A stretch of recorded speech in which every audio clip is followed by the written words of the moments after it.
Welcome to Mormon Book Reviews, where an evangelical encounters the restoration. I'm your host, Stephen Peinecker, and I have a return guest. Now, for many of you, you may not know him because my audience has exploded since the last time he's been on.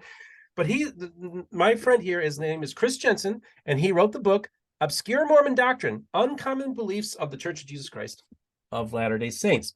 And what makes this book so unique, it's actually kind of like alphabetized by chapter, different topics that are obscure in the sense that maybe they're obscure within the world of Mormonism, maybe they're doctrines that used to be taught, they're not taught anymore, or they're also obscure in the context of the greater Christian world. I found Christopher, I guess it's been about over a year now, on Reddit, and I communicated to him, and I said, this sounds like a very interesting book, and I read the book, and I thought it was fascinating. It was very well written, and I'm just glad because we're doing this irregular series where you're just I'm not really knowing what you're going to talk about. You're going to pick out a chapter from your book, and we're going to talk about for 20 minutes, which we've done the same thing, of course, with Brent Ashworth, Nathan Smith, and others. Chris is part of that rotation where we do these quick 20-minute tangents, 20-minute tangents on Tuesdays typically, but maybe not Tuesday. I don't know. Maybe this week could be different. That's got a ring to it. Yeah. Yes, it does. So, Chris, welcome to the program. Thank you, Stephen. Thanks for having me. I really appreciate it. You've done a lot for me and for the book, so I appreciate it. Yeah, that's awesome. I love helping authors, and I hear that from authors all the time. So that's great. I'm glad we were able to make this book a kind of one of those things where just people keep on buying them and commenting back, and a lot of faithful Mormons appreciate the work that you're doing, and that's what's so great. So what today, for our special segment, what chapter are we going to be discussing in Obscure Mormon? Well, I thought we would talk about polygamy. Okay. And I have to look at the book to know which chapter that is, but you know, to reiterate what you said, it's alphabetical, and so chapter 29 in the book, which is about where you would expect P to fall, is polygamy. And I kind of want to preface what I say with a little bit of an explanation, because I do get comments or in reviews that I read that sometimes mention the fact that, or mention the opinion that the book is not obscure, you know, that it's just standard doctrine. And I did struggle with the title, whether I should call it Unique Mormon Doctrine or Original Mormon Doctrine or something like that, but I ended up choosing obscure because I thought it was a little bit punchier, a little bit catchier. And it's true that, you know, polygamy, it's probably the one thing almost any non-LDS member knows about the church. You know, and of course they have a lot of misconceptions about polygamy when it comes to the LDS church, and so it's not of itself obscure. But this is a very good example. This discussion today is a very good example of why I decided to call it Obscure Mormon Doctrine, because I give I provide a foundation or a background to the doctrine so that non-Mormon readers understand the background, and to an LDS member that would not be obscure. But then I dig deeper into what the implications are and how it really works in reality. And that's where it starts to become obscure, or at least lesser known, even to LDS members. And so I, who grew up in the church and who served a mission, the things I talk about today, I didn't know. And I think a lot of LDS members will learn something from this interview about polygamy. And of course, non-LDS members will learn even more. Okay, great. So I'll just start, and then you can stop me whenever you want. But you know, as most people know, but like I said, many people don't, polygamy was practiced in the early church, but then it was banned in 1890. And so it has been banned by the mainstream LDS church for a very long time. And the question that I want to talk about today was, well, where does that actually leave the church and the doctrine today? Is it just banned? Does it never happen? Is it no longer doctrine? And the first thing I want to point out is that it is still official church doctrine.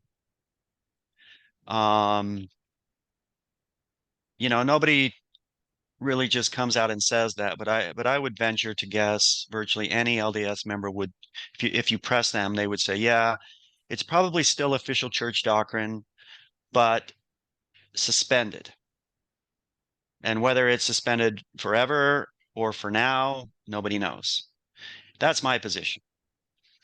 Section 132 in the Doctrine and Covenants, which talks about it,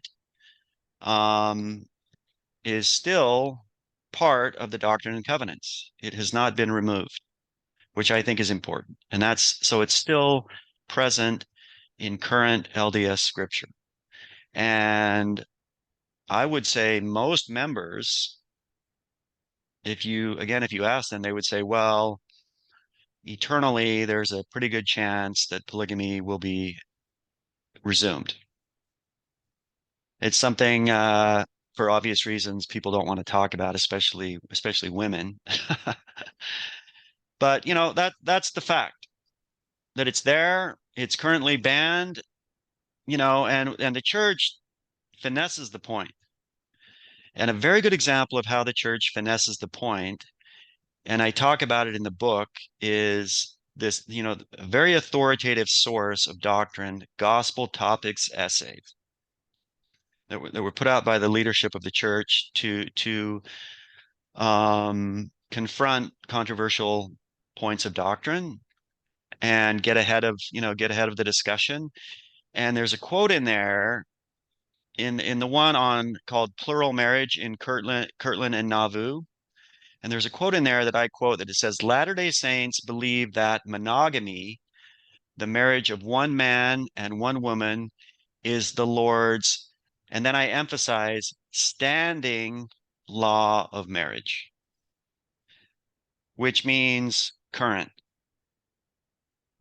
It obviously wasn't the Lord's law of marriage previously in the church, and it could very well not be in the future. But the main thing I want to talk about in this interview is how polygamy is actually still practiced in the mainstream LDS church in two ways. First of all, via death. And it gets a little bit complicated. I hope I don't get it wrong. But if I do get it wrong, it's right in the book. And you have to look at how it works for a man and how it works for a woman, because it's not the same. So if a man loses a wife that he has been sealed to, meaning married in the temple for time and all eternity, he can still be sealed to another woman. And a good example of that is the current president, Russell M. Nelson. He's sealed to two women for eternity, in other words, polygamy. But not now, eternal polygamy. For a woman, on the other hand, she could not be sealed to another man if her current husband, who she's sealed to, dies. She could not be sealed a second time while alive. And interestingly, that was always the rule. Even after she died, she could never be sealed to another man. But now, starting in 1998, the church allowed women to be sealed to more than one of her husbands after they have all died. Which raises the question, okay, this is polyandry. Will there be polyandry, a woman married to more than one man in the eternities? And of course, we could talk about this forever, how it's all going to work out. If you know anything about the plan of salvation, I mean, I know you do. People living sealed together as a family for eternity. How does it work out if you've got two husbands, three wives, three wives? And again, in Gospel Topics essays, they say something interesting. They say, quote, the precise nature of these relationships in the next life is unknown, and many family relationships will be sorted out in the life to come. Latter-day Saints are encouraged to trust in our wise Heavenly Father who loves his children and does all things for their growth and salvation. And so, you kind of just have to forget about how it's all gonna play out in the eternities and trust that God will be fair Hmm. Interesting. if you believe all this. Right. And well, that's what's so fascinating. This is what I love about the cosmology of Mormonism. It's the advantage that Mormonism has over a lot of traditional mainstream Christianity is that it provides us a narrative that goes way back and deep past the pre-existence. But then it tells us about our story here, our mortal existence, and then it continues the journey forward into the future, into deep time. And it opens up the theological. Joseph Smith opened up something that has causes people to have these fascinating conversations. And see, there is things that people don't realize, but there are hints of some of this theology that predates Joseph. Like Origen himself believed in a pre-existence, right? So Joseph isn't just necessarily, this isn't stuff that's just coming out of nowhere. These are ideas that have been discussed within Christianity for a very long time. Where did we exist before? What does the future, what does eternity look like? And the audacity of Mormonism is that it actually answered those questions. And so now Well, it and yeah, and it answered those questions in great detail, yes. which is a very unusual position for a church to take, and that's something I really respect about the doctrine. And that's one thing that made writing the book so fascinating, is you can talk about these things because they have real life implications. I mean, in my case, I'm just one example. I was married in the LDS in the Salt Lake Temple, and then we got divorced. And so that's sort of a segue into, so these have a lot of real life, real world implications for people. Is it true? If it is true, how does it work? How does it affect me? Not only now, but forever. We're talking about eternity. Yeah. There's nothing more important. Um, and so the other way polygamy is still potentially practiced, and it is practiced in the church, not while you're alive, but well, I mean, if you're looking at a temple marriage, even while you're alive. So if you're a man and you're sealed to a woman like I was in a temple, and then you get a civil divorce, not a temple divorce, then that man can be sealed to another woman who he marries. And they would both be alive, and he would be sealed to those two or more women for eternity. If he doesn't want to be sealed to that first wife, he can request a cancellation of the sealing, which some people call a temple divorce. But those cancellations are generally hard to obtain and are not routinely granted by the church. Especially if it's the man asking. And I'll get to that in a minute, that if it's the woman asking, it's easier to get it. And so you wonder, what it would be like uh, for a divorced couple to remain sealed to each other for eternity. Mhm. I mean, I think about me, and I'm still sealed to my ex-wife, and I'm not sure if that's a good thing or not. Yeah, well, it was interesting, and this is what's so fascinating is that in my world, I talk to so many different people, and yesterday, I live in a Christian community, and I had one of my favorite Mormon fundamentalists that I've had, um, that I've gotten to know. Okay, let's just say I don't want to give too many details, other than it's somebody I know, Okay. and and they credit me, and he's here with his wife on their honeymoon, and credits my podcast for bringing them together in marriage. Now, this is okay. Pretty wild stuff.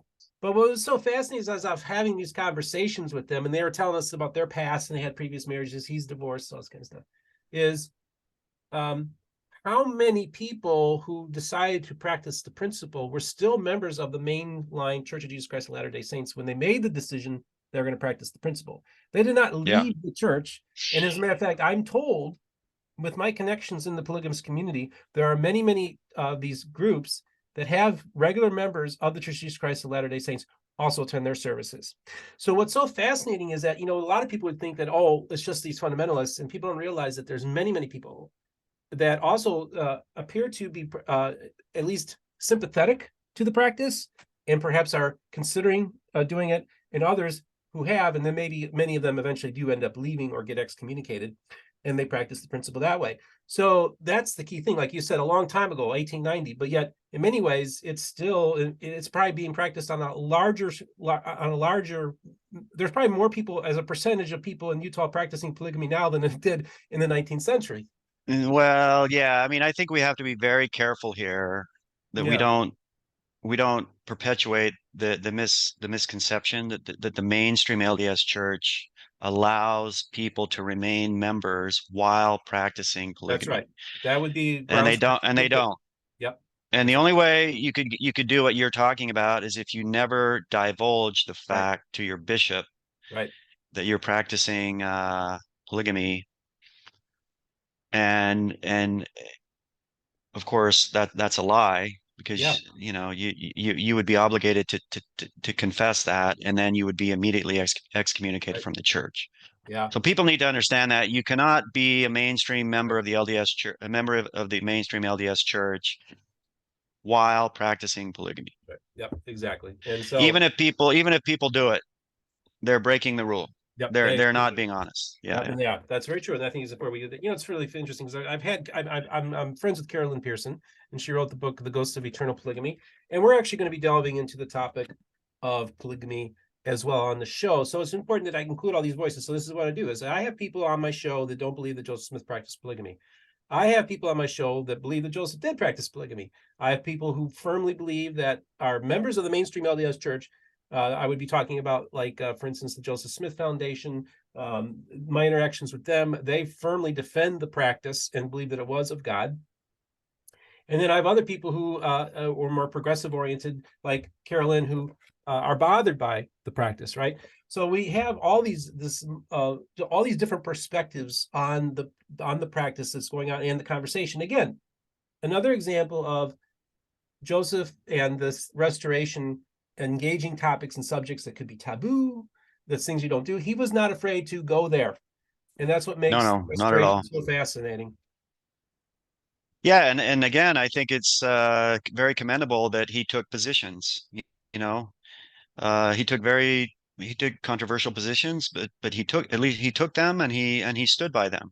Yeah. I mean, with polygamy, I'm not sure if that's a good example because he kept that under wraps.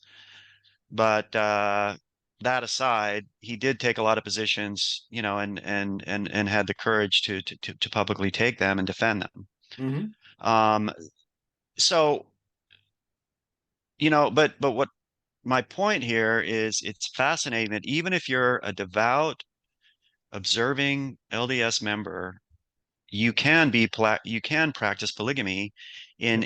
in a correct way, Mm-hmm. either via death, as we discussed, or via divorce. And it's one way to think about, the correct way to think about it is it's polygamy, it's eternal polygamy. Um, because you'll be married for eternity to more than one woman or more than one man. And so, that's how it would work with a man. With a woman, again, since she cannot be sealed to two men at the same time while alive, what would happen with her is, if she was sealed to a husband and then they got divorced, a civil divorce, she would have to first get the sealing canceled before she could be sealed to a second man. And again, it doesn't sound fair, but that's the way it is. And that's why it's usually women who are seeking the cancellation of the sealing. You know, if you're a man, you're not as motivated to cancel a prior sealing because you can just go ahead and get sealed again. You want to say something. Well, I was just thinking about it because my mom got to meet the polygamous couple that the fundamentalist couple that came by, and I got some neighbors, Christian neighbors, got to meet them too. And my mom said, "Oh, I should have asked them. Oh, I should have asked them this question." And I said, "What's that, Mom?" She said, "Man, what do you do with the idea that you're sealed to somebody and they're a horrible person and you got to spend eternity with that person?" Say, how would they reconcile that? How do you deal with that? Like, and that's just an interesting question. It's interesting the church goes and says things will be sorted out. Perhaps that great sorting will happen in the eternities. We do not know, but there is implications. What if you were married to a monster? He maybe abused his wife, and they're still sealed for eternity. What are the implications of that? What does that look like? Oh, the worst thing that could ever happen is you stay married to them for eternity, right? Yeah, yeah, And I think what most Mormons would say to that is, well, God is fair. yeah, And again, like you just said, he'll work it out. It's yeah. it's a bit of a cop out, but there's no other explanation, that if there's a God and he's fair, he's not going to force you to stay married to a monster for eternity, Mm, right? yeah, yeah. But on the other hand, the whole plan of salvation depends on a man and a woman who have been Right. sealed to each other. Yep. This is where it starts to get, complicated. I mean, not complicated, but it takes a while to Right. explain. Yeah. But, in order for the plan of salvation to work, it has to be a man and a woman married to, sealed to each other, creating, procreating, creating eternally. And that only works if you're sealed to somebody. And so somehow that has to come off. You have to, and that's why the church would hesitate to cancel a sealing if the person, isn't getting sealed to somebody else. Mm, okay. One of the most interesting things too, the genius of this whole worldview is that Joseph Smith said something very interesting. He said, "An eternity without progression is hell," something along those lines. And this is the idea of, and I actually kind of get that. Like Christian heaven seems like a very boring place. We're gonna have all this sitting on clouds and everything. But in one sense, I agree that as a Christian, there's it's not just about spending eternity, in heaven, singing songs of praise to God, but there has to be something else that it would happen. And so I think Joseph gives us a glimpse of other possibilities of the eternities, which I find truly fascinating as an outsider, a man who is no dog in this fight. Now, before I let you go, was there anything else that you wanted to address on the topic of polygamy? Yeah, two quick points because they're both interesting. So, if she marries a man, so she's getting divorced, she's sealed, she's getting divorced, and her new husband is not a member of the LDS Church. Okay. Meaning she cannot be sealed to him in the temple. She remains sealed to her first husband for eternity. Right. And all of this raises the very interesting question about children. So if that woman has children with the new non-LDS husband, they are born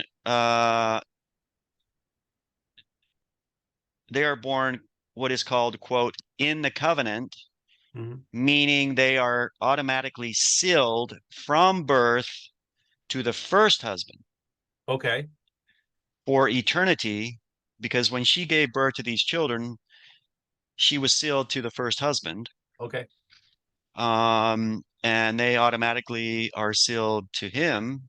They're born in the covenant, and therefore they become his children, Yeah. the first husband's children for eternity, even though they probably have no relation whatsoever to him. Okay. Yeah. And that's the last thing I wanted to point out. It doesn't seem rational, Okay. but again, they have to belong to somebody. This whole idea of the plan of salvation requiring a man and a woman married to each other, and that really gets to the bottom of why all this has to work the way it does. Okay. Somebody has to be sealed to somebody else, and then if they have children, those children belong to the couple that are sealed, because a civil marriage is only valid on earth, not in the Right. eternities. Right. So I think it's a very good example of what I mean by obscure Mormon doctrine. Yeah. It's core doctrine in a way, but then you start digging deeper and you take it further, and that's what I've tried to do in the book, and it leads you into these areas that you haven't really thought too much about Mhm. and seem pretty hard, that pretty complicated. It's fascinating because I get the privilege as an evangelical to engage many voices of the restoration and get to have conversations that include deep Mormon doctrine, which most people don't get within the Church of Jesus Christ Latter-day Saints, don't have that privilege to have those conversations. And it's just so cool to actually, not only I've had the milk, but I'm also eating the meat, right? I'm getting deep in this. And I think this book is a fantastic resource, folks. Obscure Mormon Doctrine. It's a good introduction to some of the more unique teachings of the Church of Jesus Christ of Latter-day Saints. Some that are still being taught, some that maybe have faded away in the past, something maybe your parents believed and now that they kind of de-emphasize, whatever. It's still fascinating. So if you're looking for a book that kind of gives you a good introduction, and this is to my evangelical audience, good place to start. Latter-day Saints, good place to start. If you want to kind of get an intro into many various aspects of the unique and fantastically imaginative world that is Mormon doctrine. Chris, thank you so much for joining us for today. Thanks, Steve, for having me, and congratulations on the great success of your channel. Thank you. And good luck to you in the future. I'm sure it's just going to keep going gangbusters. Yep, and I want to thank all of you, those of you who are financially supporting the channel, whether it be through PayPal or through Patreon or through our merch store, mormonbookreviews.com.